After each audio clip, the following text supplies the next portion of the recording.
Hello दोस्तों, स्वागत है आपका हमारे YouTube channel Shri for exam and knowledge में। आज हम लोग बात करने वाले हैं ल्यूकोसोलेनिया के बारे में। किसके बारे में? ल्यूकोसोलेनिया के बारे में। ल्यूकोसोलेनिया इम्पॉर्टेंट हो जाता है हमारे सिलेबस टीजीटी और पीजीटी और उसके साथ साथ एलटी ग्रेड के सिलेबस में ये इंक्लूड किया गया है और साथ साथ ये बीएससी फर्स्ट ईयर का भी टॉपिक है। तो आज हम लोग बात करने वाले हैं ल्यूकोसोलेनिया पर। किस पर? ल्यूकोसोलेनिया पर। यहाँ पर हम लोगों ने जो पीडीएफ तैयार किया है वह इसी को ध्यान में रखकर किया गया है कि जो मैक्सिमम प्रश्न ल्यूकोसेलेनिया से पूछे गए हैं उसको ध्यान में रख करके हमने पीडीएफ तैयार किया है। तो आज हम लोग बात करेंगे कि ल्यूकोसेलेनिया क्या है, इसके बारे में, इसके रिप्रोडक्शंस के बारे में भी बात करेंगे। तो स्टार्ट करते हैं। ल्यूकोसेलेनिया कॉमन नेम इसका जो होता है ऑर्गन पाइप स्पंज कहलाता है। क्या कहलाता है? ऑर्गन पाइप स्पंज ल्यूकोसेलेनिया कहलाता है। क्लासिफिकेशन की बात करें तो फाइलम फोरीफेरा संघ का जंतु है, क्लास कैलकेरिया ही है, ऑर्डर ल्यूकोसोलेनिडिया, फाइलम जो है ल्यूकोसोलेनिडिएसी, जीनस जो है ल्यूकोसोलेनिया है। ल्यूकोसोलेनिया बिलोंग करता है क्लास कैलकेरिया से। किसके? क्लास कैलकेरिया से। और फाइलम पोरीफेरा संघ का जंतु। यह सेसाइल होता है, एक स्थान पर स्थिर रहता है और कॉलोनी के फॉर्म में होता है। और सबसे बड़ी बात यह है कि यह मराइन होता है, समुद्री होता है। ल्यूकोसेलेनिया जो होता है यह सालो वाटर में भी पाया जाता है, यानी छिछले जल में भी पाया जाता है। ल्यूकोसेलेनिया बिलोंग करता है कहाँ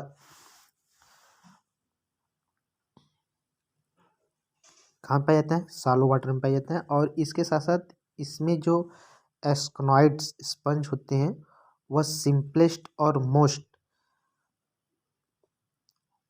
वो क्या होते हैं? सिंपलेस्ट और मोस्ट होते हैं। और उसके साथ साथ बॉडी जो ल्यूकोसेलेनिया की होती है कैलेंड्रिकल होती है। कैसी होती है? कैलेंड्रिकल, यानी यह कलश के आकार की होती है। कैसी होती है? कलश के आकार की। और इसके साथ साथ यह रेडियल सिमेट्रिकल होता है। कैसा होता है? Radial symmetrical.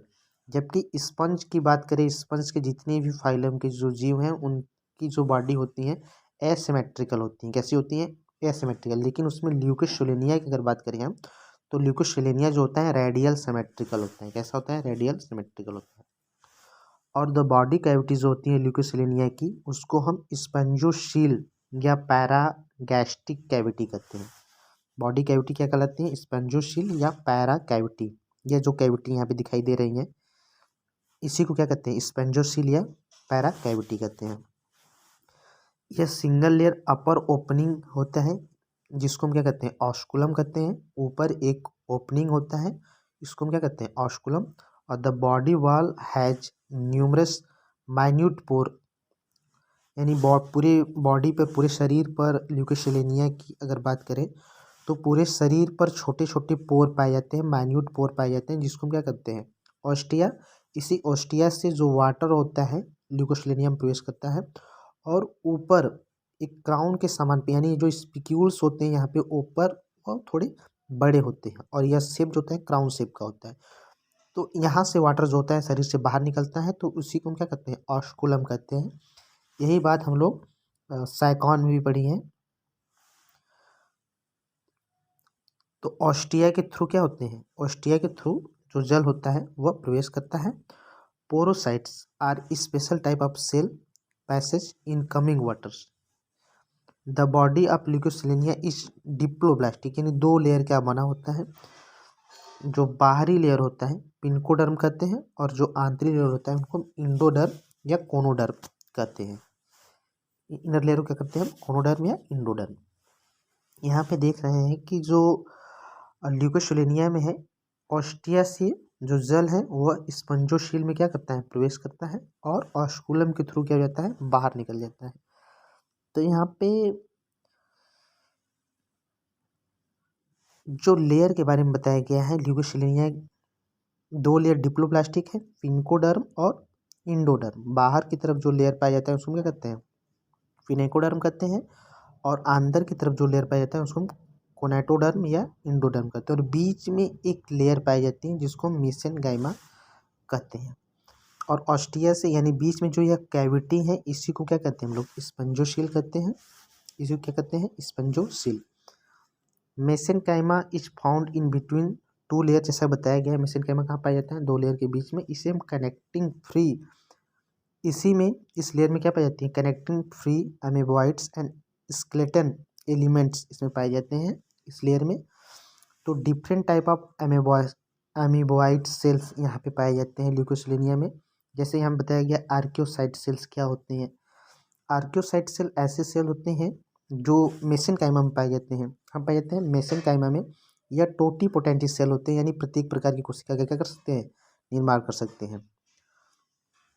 और क्रोमोसाइट सेल्स, यह पिगमेंट्स यानी जो कलर होता है क्रोमोसाइट सेल्स के कारण ही ल्यूकोसिलेनिया का जो कलर होता है वह क्रोनोसाइट सेल्स के कारण होता है। और थियोसाइट सेल्स, थियोसाइट सेल्स जो होते हैं यह कहाँ पाए जाते हैं, यह भी मेसेनकाइमा में पाए जाते हैं, यानी बीच में एक्टोडर्म और मेसोडर्म के बीच में यह सभी लेयर पाए जाते हैं।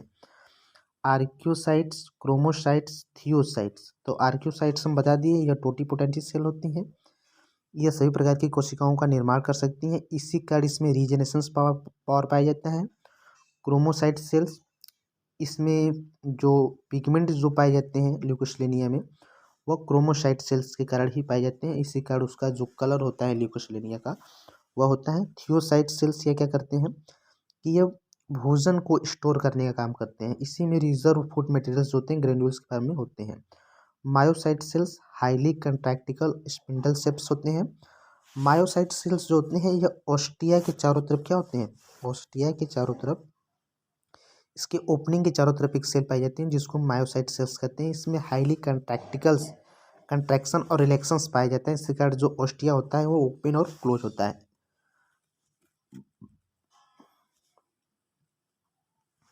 उसके बाद ट्रोपोसाइट सेल्स, ट्रोपोसाइट सेल का काम यह होता है कि यह सप्लाई न्यूट्रिशंस, यानी न्यूट्रिशन का क्या करता है, सप्लाई करता है। इसी कारण इसको हम नर्स सेल्स भी कहते हैं। ग्लैंड सेल्स, यह सेक्रेट स्लाइम नामक सब्सटेंस का क्या करता है, स्राव करता है। और सेक्स सेल्स यह डेवलप करता है archaeocytes only during the breeding seasons, यानी सेक्स सेल का निर्माण कौन करता है, तो आर्कियोसाइट सेल्स करता है, ब्रीडिंग सीजन के समय यह करता है।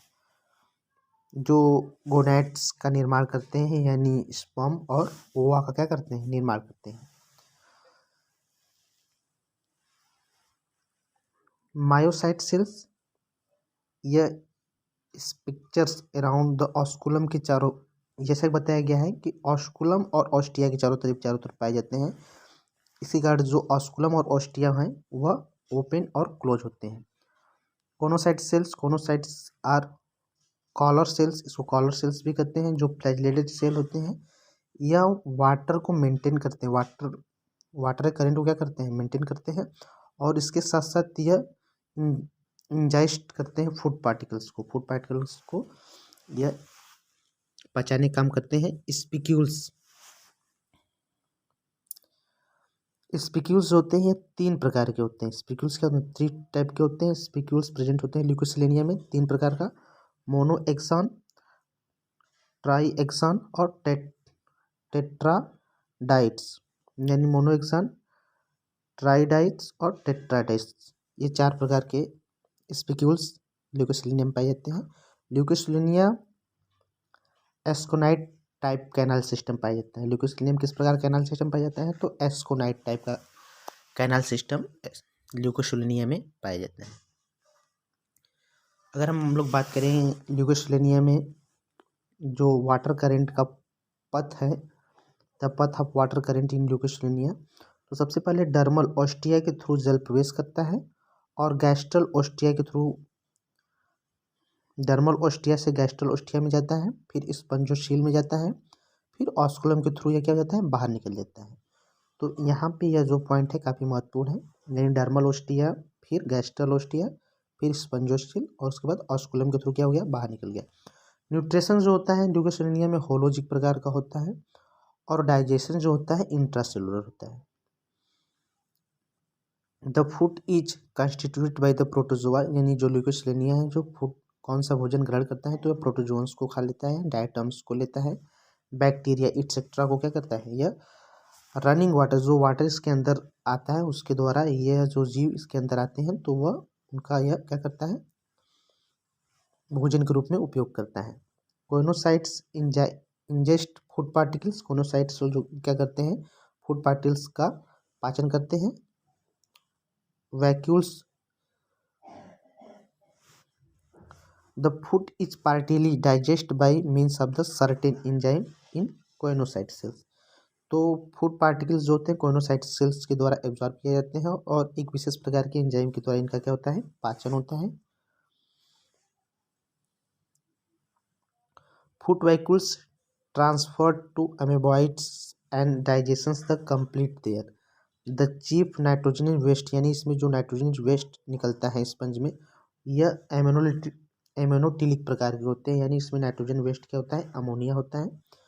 ल्यूकोसोलेनिया में जो रिप्रोडक्शन होता है असेक्सुअली एक्सटर्नल, असेक्सुअल रिप्रोडक्शन होता है और सेक्सुअल रिप्रोडक्शन भी होता है। यानी असेक्सुअल रिप्रोडक्शन जो होता है बर्डिंग के थ्रू हो सकता है और सेक्सुअल रिप्रोडक्शन जो होता है सेनगैमी के द्वारा होता है। ल्यूकोसिलेनिया इच मोनोसियस होता है, क्या होता है, मोनोसियस होता है। और इसके साथ साथ ल्यूकोसिलेनिया मोनोसियस है, हर्माफ्रोडाइट है। मेल और फीमेल्स रिप्रोडक्टिव सेल्स जो होते हैं, एक ही रिप्रोडक्टिव सेल मेल और फीमेल्स, यानी यह गैमीट का निर्माण करेगा और ओवम का भी निर्माण करेगा। एक ही सेल के द्वारा गैमीट और ओवम बनते हैं, इसी का ल्यूकोसिलेनिया क्या होता है, मोनोसियस कहलाता है और या इसको हर्माफ्रोडाइट भी कहते हैं। तो स्पर्म और ओवा डेवलप फ्रॉम द आर्कियोसाइट्स, यानी स्पर्म और ओवा का निर्माण कौन सा सेल करता है, तो आर्कियोसाइट सेल्स करता है। फर्टिलाइजेशंस जो होते हैं इंटरनल होता है, फर्टिलाइजेशंस क्या होता है, इंटरनल होता है। क्लेवेज इक्वल एंड होलोब्लास्टिक होता है। क्लेवेज विभाजन किस प्रकार का होता है, तो होलोब्लास्टिक प्रकार का होता है। Zygote developed into the holoblastula called coeloblastula. जैसे रिप्रोडक्शन की बात अगर हम करें यहाँ पे हम लोग, तो reproduction Leucosolenia reproduce both asexually and sexually, दोनों प्रकार का रिप्रोडक्शन पाया जाता है इसमें। असेक्सुअल रिप्रोडक्शन की बात करें तो Leucosolenia reproduce asexually by budding के द्वारा होता है। Budding is the most common method. Bud arise either from the body व फ्रॉम द स्टोलन के समीप बड का निर्माण होता है। Leucosolenia arise new horizontal branch which grow over the rock and other submerged and give rise to erect fast-shaped individuals. When the upright branch attach certain side, their top break through the oscula. Or regenerations, small pieces of the stolon break off from the colony and grow a by buildings. यानी जो ल्यूकोसिलेनिया का small piece अगर टूट करके गिर जा रहा है तो वह भी क्या करेगा, रेजिस्टेंस पावर के थ्रू एक नया ल्यूकोसिलेनिया का निर्माण कर लेगा।